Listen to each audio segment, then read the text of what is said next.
And in those days, we all know he kept Nigeria as much as possible within his powers, within the powers that God bestowed on him, the wisdom God bestowed on him. He was able to keep this great country one. I want to quickly say that in those days, he's not aware that he kept me from being a soldier myself.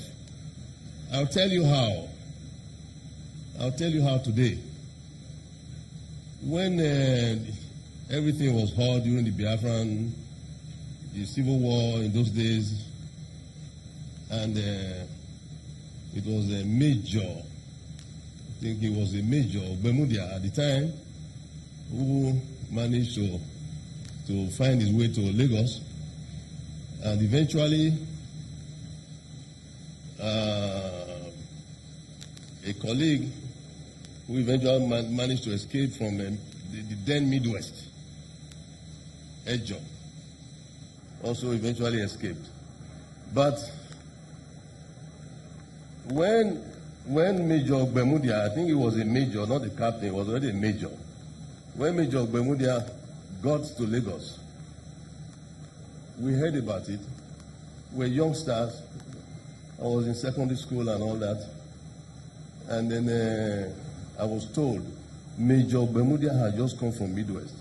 He has just come from Benin to report to my father of the happenings in Midwest, in Benin. And Benin people in Lagos have been told that the Biafrans have entered this palace, this very, very palace, and they have now interfered with the welfare of our grandfather at the time.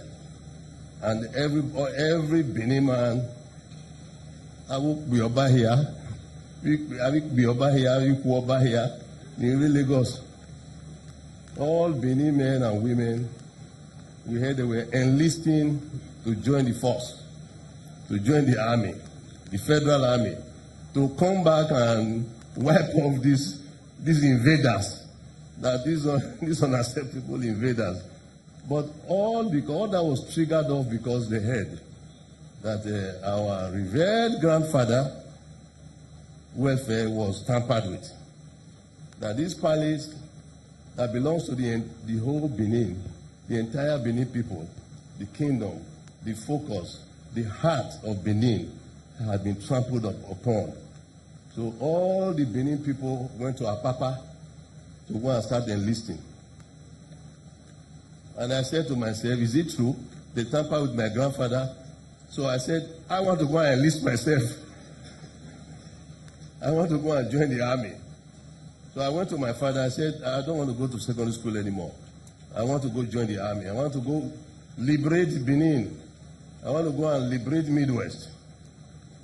And of course, my father simply just said, sit down there, boy, you have to finish your school.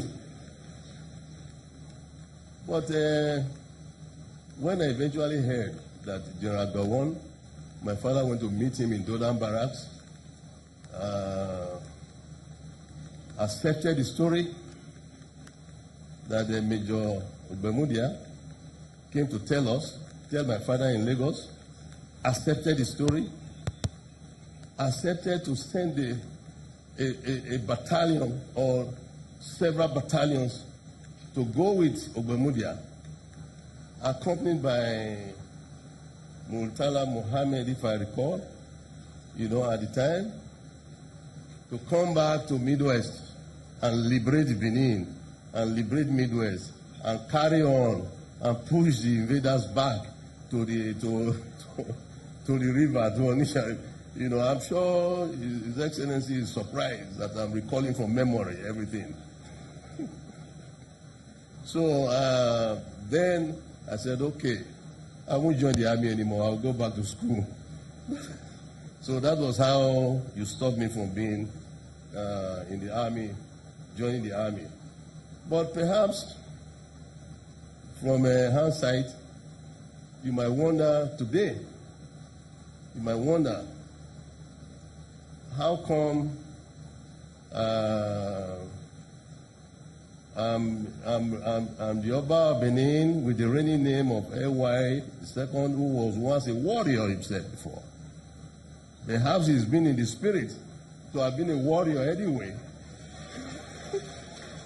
Perhaps that was why that warrior instinct was coming out of me when I got an excuse to want to go join the army. But God and our ancestors intervened to state that this is peacetime. We're going to use diplomatic methods and peaceful methods, economic methods to fight whatever battle we have to fight. And here we are today.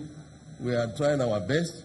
Now we have to use our wisdom to ensure that the people are empowered, that the youths are empowered, that my people in Benin are empowered, that there is development in the kingdom, that there will always be development in the kingdom.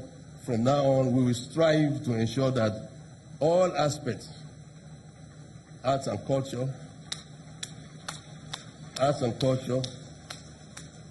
utilities, basic necessities of life are provided for our people. I think at this point, I want to go into the mainstream of my address.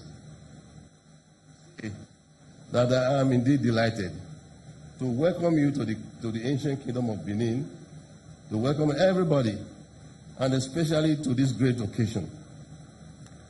This, as you may already know, is the first of the events put together to mark the second anniversary of my coronation as the 40th Oba of Benin. It is a part of the intellectual dimension of the elaborate program of celebrations, which also includes the annual Oba Iredi-Awa lecture in honor of my late father, which is designed to support the scholarly propagation of Benin history, public administration, and Edo language and culture. I want to thank everyone who has contributed to the success of not just the second anniversary celebration so far, but also to our achievement as a kingdom in the past few years of our reign. This may not be the place for an elaborate account of our accomplishments, but I usually take every opportunity to express my gratitude on behalf of this great kingdom for the love and support I've enjoyed from far and wide, and in the present context from the distinguished ladies and gentlemen gathered here. Today's program is one that is very dear to my heart: the unveiling of a magnificent anthology of the history and culture of this great ancient kingdom. One of the most intriguing and delightful characters of the Benin people is that as much as we remain deeply rooted in and proud of our traditional heritage, we are far from a rigid, closed world. We have also conveniently yielded to the imperatives and dictates of a changing universe, especially by way of subscribing as much as possible to the ever-rampant positive force of formal enlightenment and the modern intellectual culture. This stance has enabled us to effectively propagate the enduring glories of our unique history and culture. This we have done while preserving the dignity and sanctity of our identity as a people and holding fast to our ancestral bestowers. Today's event powerfully illustrates this in all ramifications. The 20th century marked an epochal turning point in the history of this kingdom. Not only did it usher in the colonial dependent phase of the monarchy, it also oversaw the transformation